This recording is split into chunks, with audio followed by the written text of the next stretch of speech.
Alors, un cas que je voudrais vous soumettre, qui me laisse assez perplexe, et je dis tout de suite que je n'ai pas trouvé la réponse, mais je vous la soumets, c'est le mot en anglais less, L-E-S.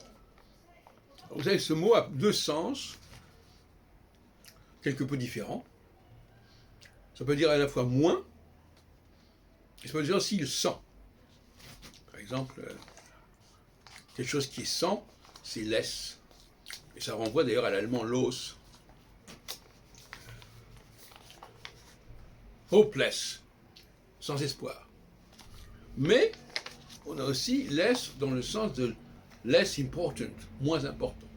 Alors, en français, on ne voit pas très bien le rapport entre sans, S-A-N-S, et moins, M-O-I-N-S. On ne voit pas très bien le rapport. Dans les deux cas, évidemment, il y a quelque chose de restrictif, si on veut. Sans, moins, bon, d'accord. C'est pas tout à fait ça. Mais, par exemple, il y a une expression tout à fait curieuse en français, c'est néanmoins. Là non plus, j'ai jamais très bien compris ce que ça voulait dire. En tout cas, l'origine, l'étymologie. Néanmoins, ça veut dire malgré tout, tout de même, etc. Comme all the same. Et ils traduisent, les Anglais traduisent par nevertheless. Là, en plus, c'est surtout the less qui est intéressant. Bon, alors, est-ce que c'est une traduction? Est-ce qu'au départ on disait néant le moins? Vous avez pensé d'ailleurs à the least, hein, the least, le moins possible. Le moins, c'est ça.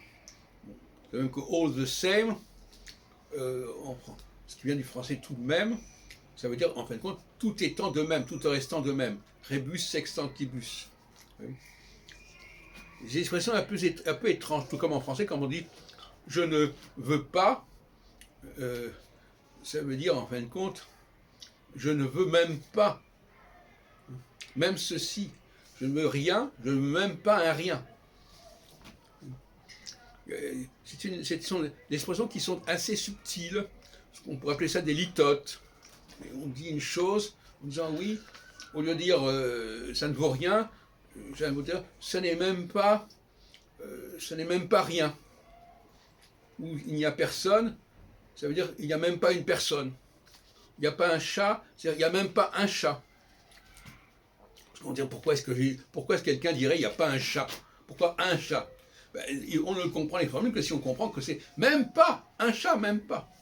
Et ça nous renvoie d'ailleurs à la Genèse, quand Dieu discute avec Abraham à propos du sort de Sodome.